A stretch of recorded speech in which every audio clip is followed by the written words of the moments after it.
E se tua mão te faz tropeçar, corta-a, pois é melhor entrares maneta na vida do que, tendo as duas mãos, ires para o inferno, para o fogo inextinguível, onde não lhes morre o verme, nem o fogo se apaga.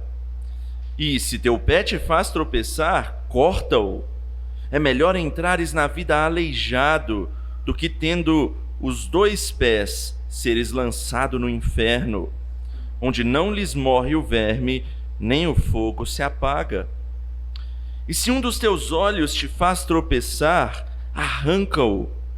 É melhor entrares no reino de Deus com um só dos teus olhos, do que, tendo os dois, seres lançado no inferno, onde não lhes morre o verme, nem o fogo se apaga. Porque cada um será salgado com fogo. Bom é o sal, mas se o sal vier a tornar-se insípido, como lhe restaurar o sabor? Tende sal em vós mesmos e paz uns com os outros. Até aí a palavra de Deus, vamos orar? Querido Deus, pedimos que o Senhor abra os nossos corações nessa noite para entendermos a Tua palavra. Faça-nos, ó Deus, compreendê-la, que ela conforte as nossas vidas, confronte também, ó Pai, os nossos pecados, e assim possamos cada vez mais prosseguir firmes no Senhor, é o que pedimos e oramos no nome de Jesus. Amém. O que acontece se a gente pegar a palavra comprometimento e juntar com a palavra radical? Quando a gente se compromete com algo ou com alguma coisa, significa que a gente promete cumprir alguma coisa. A gente dá nosso nome, a gente se engaja, a gente se esforça para alcançar o objetivo. Por exemplo, se você quer passar num concurso, você normalmente se compromete a estudar, você promete que vai fazer aquilo durante um tempo para se dedicar mais àquele objetivo. Mas e quando a gente inclui a palavra radical no meio? Normalmente a gente associa a palavra radical a coisas absurdas, exageradas, o que até faz a gente separar comprometimento de radicalismo. Por exemplo, usando o mesmo exemplo da questão do concurseiro, né? Se ele se compromete a estudar, vamos supor, 8 horas por dia, é um comprometimento adequado, talvez até um pouco alto para algumas pessoas, mas é plausível. Agora, se alguém vira e fala, eu vou me comprometer a estudar 16 horas por dia para passar num concurso, você não vira para o cara e fala, nossa, você é muito comprometido. Normalmente você vira para ele e fala, você é um louco, você é um bitolado, você é radical demais. Hoje em dia a palavra radical normalmente tem trazido esse tipo de conotação, esse entendimento do absurdo, ou seja, uma super dedicação não é tratada como um comprometimento, mas como loucura, como radicalismo. E o pior é que às vezes isso é dito até para coisas pequenas, niveladas por baixo. Vou dar um exemplo para você. Talvez você já deve ter ouvido de amigos descrentes seus. Você vai na igreja no domingo de manhã e de noite? Não, mas para que isso tudo?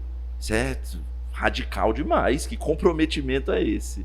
Ou então ele pode virar para você e falar assim também, quer dizer que você dá 10% da sua renda, 10% de tudo que você ganha para a igreja? Não, mas peraí, que comprometimento? Não é comprometimento não, isso é radicalismo. Eu queria saber o que essas pessoas diriam se elas lessem o texto que nós lemos hoje, conforme Jesus ensinou seus apóstolos.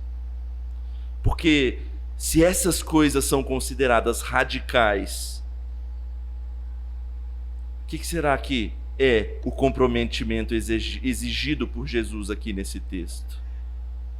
É exatamente isso que a gente tem que ver nessa noite aqui. Jesus vai nos ensinar hoje sobre como ser seu discípulo exige um comprometimento radical, não louco nem absurdo, mas sincero e real. É um comprometimento exigido por ele. Em resumo, o que a gente precisa aprender hoje é que buscar o reino de Deus exige um comprometimento radical com Jesus e contra o pecado. Buscar o reino de Deus exige um comprometimento radical com Jesus e contra o pecado. A gente vai ver isso em 3 partes. Em primeiro lugar, a gente vai ver que a busca pelo reino de Deus exige uma demonstração radical de amor. Uma demonstração radical de amor. A gente está em um momento do Evangelho de Marcos em que Jesus está se dedicando agora como se ele estivesse fazendo um curso com os apóstolos, com os 12. Ele está se dedicando exclusivamente a ensinar a eles. A gente passou por um texto que Jesus ensinou a eles sobre fé e oração. No domingo passado a gente viu um texto em que Jesus ensinou a eles sobre humildade. Você lembra que Jesus até falou que para ser o maior, na verdade, tinha que ser o último e servo de todos. Agora Jesus vai dar uma nova aula do seu curso de apostolado ali para os discípulos. E o tema é discipulado. E a primeira coisa que ele vai falar para nós é sobre a demonstração de amor que os discípulos devem ter em relação aos outros. Veja aí mais uma vez o verso 42. E quem fizer tropeçar a um destes pequeninos crentes, melhor lhe fora que se lhe pendurasse ao pescoço uma grande pedra de moinho e fosse lançado no mar. Acho que já dá para a gente entender que por que é radical esse texto. Mas a primeira pergunta que você deve se fazer aqui: Jesus está falando uma coisa tão radical dessa para crianças? Que ele falou pequeninos crentes. Mas a resposta aqui é que não. Faz mais sentido a gente se referir aos discípulos de uma maneira geral, que creem em Jesus, inclusive as crianças, tá? Mas Jesus utiliza essa palavra pequeninos aí, porque ele está lembrando o que ele falou logo no texto anterior. Veja aí o verso 37 do mesmo capítulo, quando Jesus ele fala: qualquer que receber uma criança tal como essa, em meu nome, a mim me recebe, e qualquer que a mim me recebe, não recebe a mim, mas a quem me enviou. Ou seja, Jesus ele está lembrando aquilo que ele já disse para os discípulos. Lembra o que ele quis dizer aqui? Que os discípulos tinham que receber as pessoas sem segundas intenções, tal como você recebe uma criança. E aí, no versículo que antecede o nosso texto, a gente lembra que João, ele virou para Jesus e falou: Jesus, tem um homem que está expelindo demônios em seu nome, mas como ele não nos segue, a gente proibiu ele. Jesus está se referindo àquele homem como um pequenino dele.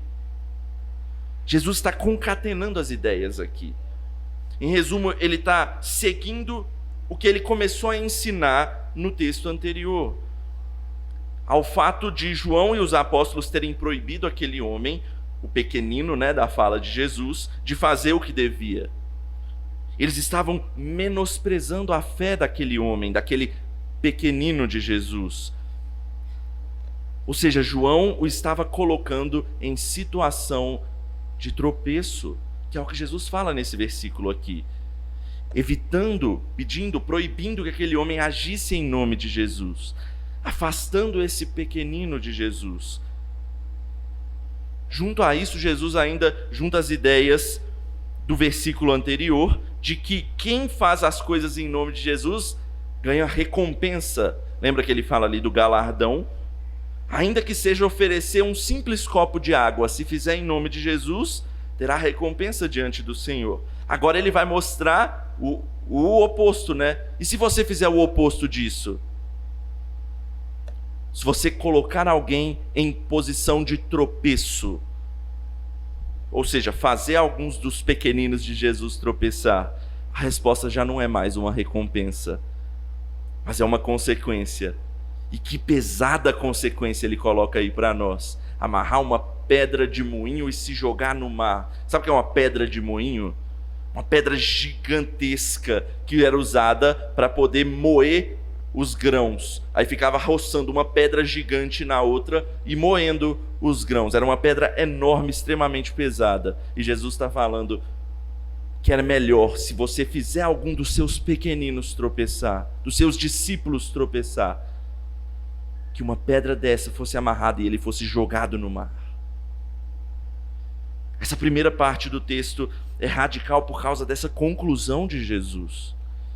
Ele traz a ilustração de uma morte horrenda. E para os judeus era algo ainda mais impactante aqui. Primeiro, porque Israel não é uma sociedade marítima, é uma sociedade agrária. E para eles tinham medo do mar. Eles não eram uma sociedade que pegava barcos e ia fazendo comércio. Não, eles tinham medo do mar. Eles pescavam em lagos. E para eles, então, morrer afogado era uma das piores mortes que se poderia ter. Além disso, para o judeu, o fundo do mar é onde ficava o Sheol, o Hades, ou o local dos mortos. Talvez a gente possa até associar isso ao inferno mesmo. Então, dessa forma, quem morria afogado no mar para os judeus era como se estivesse dizendo que a ira de Deus caiu sobre aquela pessoa. Ou seja, o ensino radical de Jesus aqui é que o discípulo que, ao invés de demonstrar amor, negligenciar esse amor. E olha que o amor que Jesus colocou no texto anterior é simplesmente oferecer um copo d'água. Mas se você fizer o oposto, é melhor que tivesse uma morte horrenda no lugar. E o que é esse fazer tropeçar?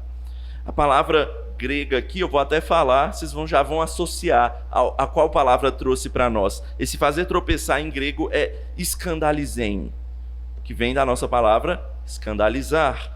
Ou seja, não indica somente algo que você faz diretamente para alguém, mas algo que até você faz indiretamente e já faz alguém tropeçar, já faz alguém cair no erro.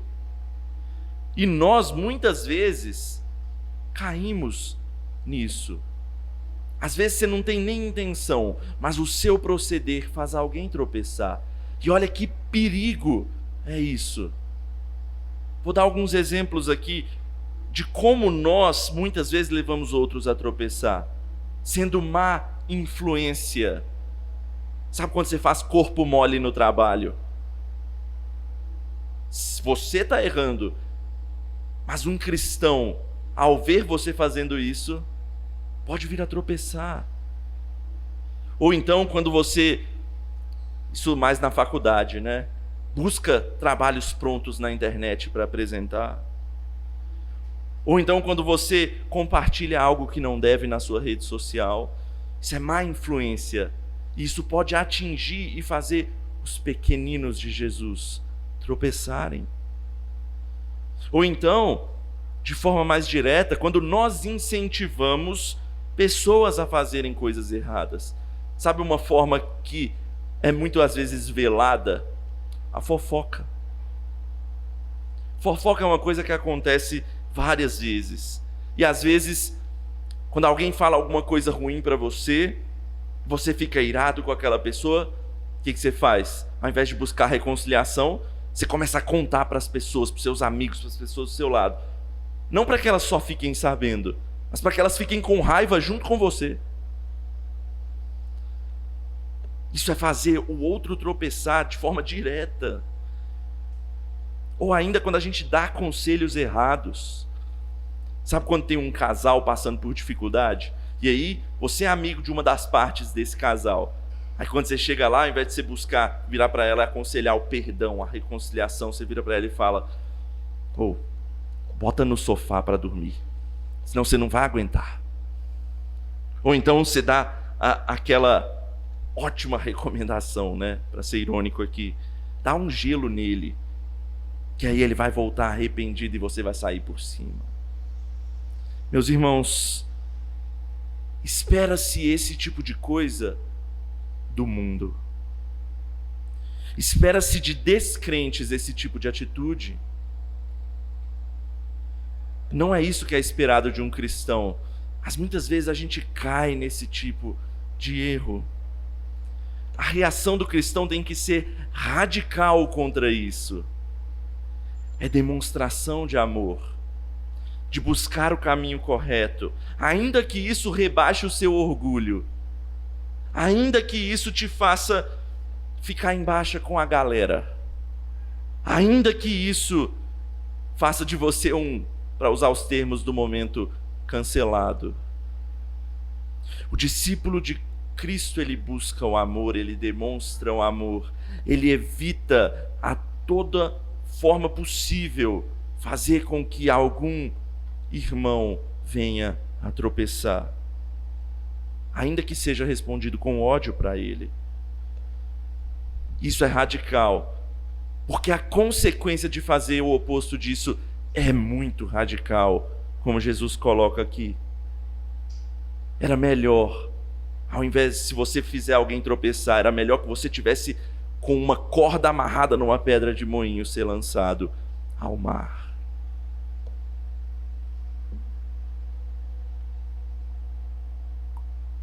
Essa era a primeira coisa que a gente tinha que ver.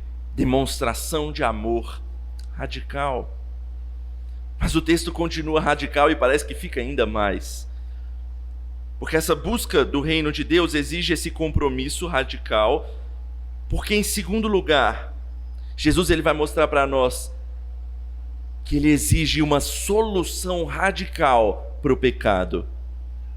Exige uma solução radical para o pecado. E aqui temos os famosos ensinos de Jesus, que você já deve ter ouvido outras vezes. Se a tua mão te faz tropeçar, o que você faz? Corta ela fora, porque é melhor você entrar sem uma mão no reino de Deus, na vida eterna, do que com as duas e ir para o inferno. Em seguida ele diz isso para os pés e em seguida ele diz isso para os olhos. A primeira pergunta aqui é: será que Jesus está dizendo aqui é literal? Será que um cristão, por exemplo, que tem problema com roubo, ele é um cleptomaníaco, alguma coisa assim, se ele pegar um machado e cortar a mão dele fora, problema resolvido? Não, Jesus não está sendo literal aqui. Lembra, Jesus está sendo radical. E ele quer impactar. E ele mostra algo radical aqui. Inclusive dentro do judaísmo, mutilar o próprio corpo, masoquismo, eram coisas mal vistas. Então Jesus está ensinando algo para impactar. E ele usa então a figura de linguagem hipérbole, que usa o exagero para mostrar alguma coisa. E o que Jesus está enfatizando aqui é o tamanho do pecado e o tamanho da consequência que o pecado tem. E quão radicalmente importante é para o cristão evitar o pecado. A ponto de Jesus comparar coisas extremamente importantes para nós, incalculáveis para nós, como partes do próprio corpo, para evitar o pecado. E perceba que Jesus está abrangendo aqui os tipos de pecado, ele não está focando em pecados maiores ou menores, porque ele cita mãos, pés e olhos, ou seja, ele não é aleatório que ele escolheu isso. Ele está falando, por exemplo, para as mãos, tudo aquilo que você faz, tudo aquilo que você trabalha. Os pés, todo lugar onde você vai, todo caminho que você escolhe seguir. Os olhos, tudo aquilo que você vê, tudo aquilo que você busca. Tudo isso pode te fazer pecar. E Jesus está falando, corta fora. Se aquilo faz você pecar, se a tua mão faz você pecar, corta ela fora.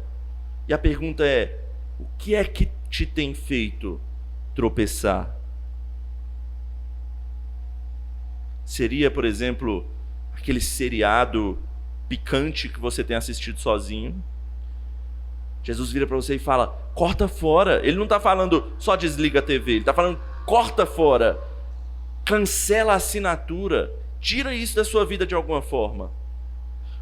Ou então, se o seu problema não é sexual, mas é um problema de vício com entretenimento, sei lá, na TV, no videogame, no celular, nas redes sociais, ou qualquer outra coisa.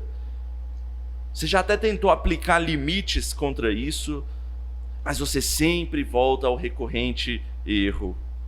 A resposta de Jesus é, joga fora, tira da sua vida, desinstala do celular, tira da sua vista, para que você não caia naquilo de novo. Nenhuma dessas coisas, meu irmão, é capaz de te fazer entrar no reino de Deus. Mas o oposto, o mau uso delas, é muito capaz de te levar para o inferno. E eu estou sendo enfático aqui porque Jesus é enfático em dizer a palavra inferno mesmo. Porque é isso que Jesus está evocando em cada um dos versículos aqui. Se você quer entrar na vida eterna, o reino de Deus, você tem que eliminar essa prática da sua vida. Porque ainda que você perca algo de valor para você aqui na terra, não se compara à perda que é ir para o inferno. Mas o que é esse inferno? A palavra para inferno aí no texto, ela é uma palavra que se refere a um local, chama Guerrena no grego, e ela se refere a um local chamado Vale do Inom, que é apresentado na Bíblia algumas vezes. Só que ele ficou conhecido principalmente por ser um local em que dois reis de Israel, um chamado Acás e outro chamado Manassés, não sei se você se lembra da linha dos reis ali de Israel, e esses dois fizeram alguma coisa nesse local, sabe o que foi? Eles ofereceram sacrifício ali. Ah, que bonito. Mas não era um sacrifício normal, não. Sacrifício humano. Coisa extremamente deplorável. Por isso aquele lugar ficou conhecido como um lugar condenável.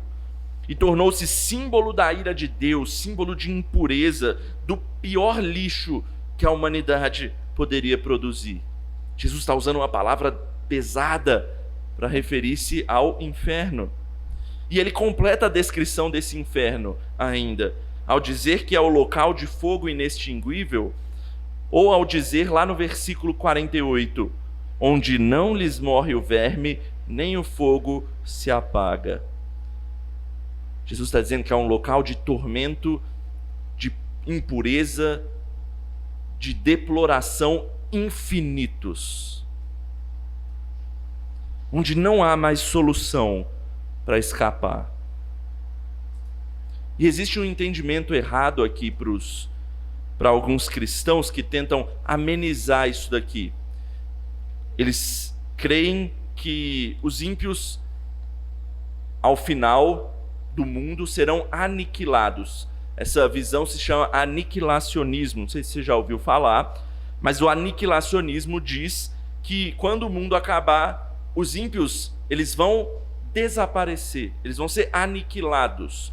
Ou seja, eles vão ser privados do céu, da presença de Deus, deixando de existir. Não vai ter esse negócio de sofrimento, não. Na verdade, o que quer dizer é que eles vão desaparecer. É isso. Mas não é isso que Jesus está dizendo aqui. Jesus é bem direto em dizer algo radical e pesado mesmo aqui. O ensino sobre o inferno é muito mais radical do que isso. É um local de sofrimento eterno. A gente tem que sentir o peso que Jesus está colocando aqui. Onde não é desaparecimento. Na verdade, é onde ele fala que vai ser algo que não vai desaparecer. Onde nem o verme, nem o fogo desaparecem. Então, para essa consequência radical, Jesus está mostrando, a consequência é radical. A gente precisa de nada menos que uma solução radical contra ela. Ele está dizendo, meu irmão, vale a pena evitar o pecado, custe o que custar. Ele está dizendo para nós aqui. Você está pecando com isso ou aquilo, corta, meu irmão, corta da sua vida. Vai te custar, mas vai valer a pena no final. Porque o resultado de não acatar esse custo é muito mais alto. É inferno. Inferno é a eternidade em sofrimento. As opções que Jesus oferece aqui são duas, radicais. É santidade radical ou é consequência radical? Se atente às palavras de Jesus, meu irmão. Porque ele dizer para você que o pecado que você negligencia, aquele que você tem de estimação, ele está dizendo que é tão sério, mas tão sério, que se equipara a um tormento enorme, como ele coloca aqui. Então corte isso da sua vida, meu irmão. Solução radical para o pecado. Bloqueie, delete aquele contato do WhatsApp que te faz pecar. Cancela a assinatura do seriado que te coloca em depravação. Se livra do celular que te induz a procrastinação, a preguiça e faz negligenciar o seu tempo com Deus. A solução é radical, sim, mas evita uma consequência ainda mais radical. Jesus está mostrando, coloca na balança. Não vale a pena pecar. Não vale a pena permanecer em pecado. Nunca, ainda que o preço seja alto. Ser discípulo de Jesus exige solução radical contra o pecado. Essa é a segunda coisa que a gente tinha que ver. Mas tem uma última ainda. Na busca do reino de Deus, aquele que se faz discípulo de Jesus, além de ter de precisar de demonstrar amor de forma radical, de buscar soluções radicais contra o pecado, ele também exige uma obediência radical a Jesus Cristo. E essa parte do texto parece ser uma coisa desconexa, né? Parece que Jesus joga uma frase ali, a gente fica meio perdido, porque é difícil de ligar as coisas. Vamos tentar entender isso junto aqui que Jesus fala. Veja aí o verso 49. Ele vira e fala, porque cada um será salgado com fogo. Veja que ele usa um conectivo entre o versículo anterior e esse aqui. Ele usa a conjunção aí porquê, para ligar os dois versos. O porquê ele tem algumas formas de conectar. E aqui a forma é finalidade. O objetivo da utilização do porquê, qual a finalidade do que vem depois? Jesus acabou de dizer que o cristão deve ser radical em evitar o pecado. E por quê? Qual a finalidade disso? Porque cada um será salgado com fogo. Vamos entender essa associação entre fogo e sal aqui. Individualmente, o sal serve para quê? A gente primeiro lembra de temperar, né? Dar sabor. Mas naquela época, o sal fazia muito mais do que isso. O sal servia para preservar. Naquela época não tinha geladeira. Você não podia colocar uma carnezinha bonitinha no congelador e ela ficar lá 3 meses que ainda estava funcionando. Não tinha isso não. Para preservar, eles colocavam sal. E aí conseguia preservar o alimento por algum tempo. E o fogo? Para que o fogo serve individualmente mostrado na Bíblia? Por exemplo, era por meio do fogo que se queimava os sacrifícios ao Senhor. Para quê? Purificar. Era por meio do fogo também que você limpava coisas, purificava coisas. Se queria purificar a prata, ou se queria purificar o ferro, você botava no fogo. Então vamos associar esses termos para a gente entender o que Jesus está falando aqui. Cada um será salgado, ou seja, será preservado por meio do quê? Do fogo, da purificação. Daquilo que purifica, que é o fogo. E o fogo não purifica de uma maneira jeitosa, assim, não. É doloroso. Fogo purifica com a dor. Sofrimento é radical. Purificação essa que é dolorosa, mas que evita condenação. Tem um texto bíblico que nos ajuda a entender isso ainda mais. Lá em Levítico 2, versículo 13, não precisa abrir lá não. Ele diz assim: toda a oferta dos teus manjares temperarás com sal. A tua oferta de manjares não deixarás faltar o sal da aliança do teu Deus. Em todas as tuas ofertas aplicarás sal. Aqui a gente tem um texto em que junta tanto o sal quanto o fogo. E é uma definição, uma condução de como se faz tal sacrifício. Qual sacrifício ele está falando aqui? Oferta de manjares.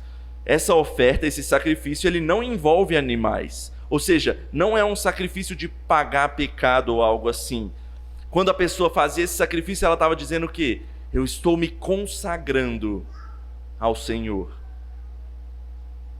Ele não é pedir perdão. Pedir perdão, ele sacrificava um animal, precisava de sangue. Aqui ele está consagrando a sua vida ao Senhor.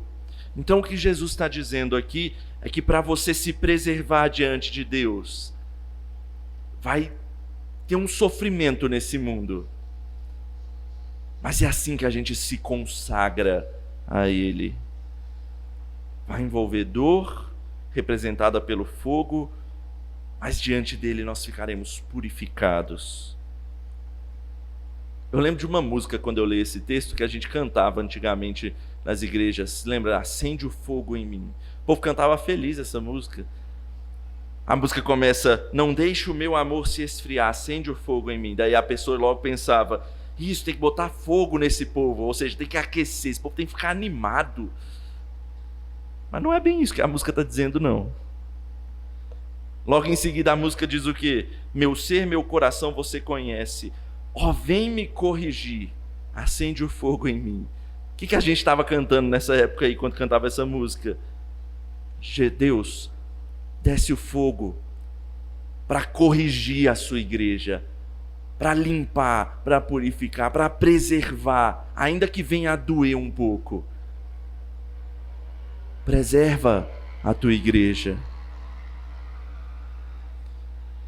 Purificar, preservar. Mas para quê? É o que Jesus vai explicar no último versículo. Ele vai dizer: bom é o sal, mas se o sal vier a tornar-se insípido, como lhe restaurar o sabor? Tende sal em vós mesmos e paz uns com os outros. Jesus ele começa falando aqui: para que serve o sal? Não é para dar sabor, para temperar? Para que serviria o sal se ele não salga? Se ele não serve para o seu propósito principal? Ou seja, quando somos purificados e preservados, é para um propósito. Propósito para o qual Deus nos fez ou nos transforma aqui. Glorificar Ele nesse mundo. Deus nos torna sal, como instrumentos dele para salgar esse mundo, para deixar esse mundo mais temperado com a sua palavra. Isso é obediência. Não tem nada pior do que você pegar um prato de comida, você vê lá uma lasanha bonita, e quando você morde, não tem tempero. Deus quer que a gente seja purificado, mas que a gente tempere o mundo para Ele. Isso quer dizer obedecer. A última etapa aqui desse curso de discipulado de Jesus é obediência.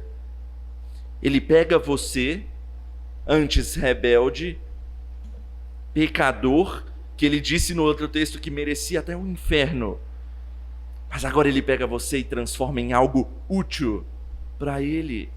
Ele transforma você como instrumento dele, como sal que vai fazer esse mundo melhor.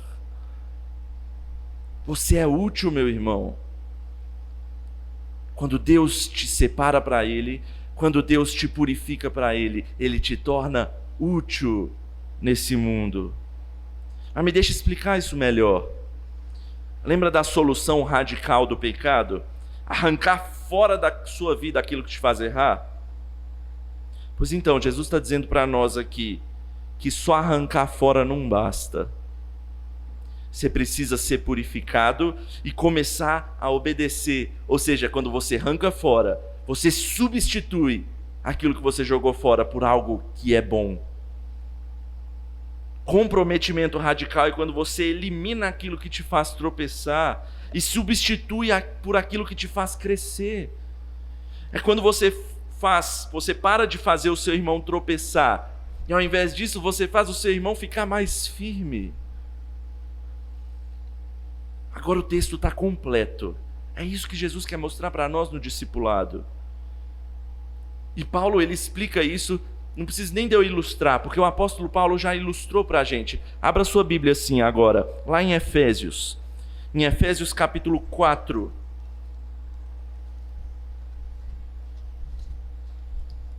Efésios capítulo 4, versículo 25, para a gente inteirar do texto que Paulo está falando aqui. Efésios 4, 25,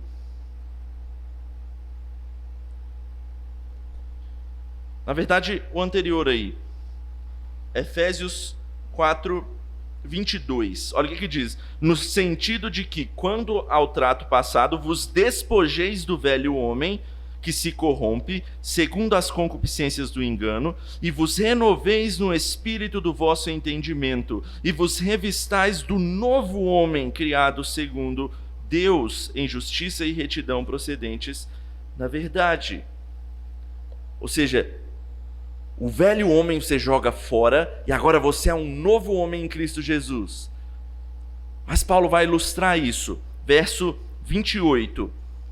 Ele vai dizer aí o quê? Aquele que furtava, não furte mais. Mas ele para por aí? Ele só está falando para jogar fora? Não, não é isso. Tem um professor meu no seminário, o pastor Emílio, ele dizia que se você parasse por aí, só parando de roubar, você não ia deixar de ser um ladrão. Você só ia ser um ladrão de férias. Você precisa substituir essa prática. E é isso que Paulo vai dizer. Veja aí o verso 28. Aquele que furtava, não furte mais. Antes, trabalhe, fazendo com as próprias mãos o que é bom. Ou a ilustração seguinte, para ficar mais firme ainda. Não saia da sua boca a palavra torpe, mas não para por aí. Mas transmita graça aos que te ouvem. Você percebe que não é só cortar fora aquilo que te faz errar. Você substitui aquilo por algo bom no lugar. A obediência radical, meu irmão, ela é radical porque ela envolve essa purificação dolorosa e uma substituição daquilo que antes te satisfazia, mas você agora corta aquilo fora para fazer aquilo que satisfaz ao teu Senhor. E, consequentemente, à medida que a gente cresce em fé, vai passar a satisfazer o nosso coração também. Porque cada vez mais a gente vai ficar parecido com o Senhor. Meu irmão, buscar o reino de Deus, para a gente finalizar, exige um comportamento radical com Jesus, um comprometimento radical com Jesus e contra o pecado. É amar radicalmente, se colocando como servo do seu irmão, deixando o orgulho de lado para fazer aquilo que é correto.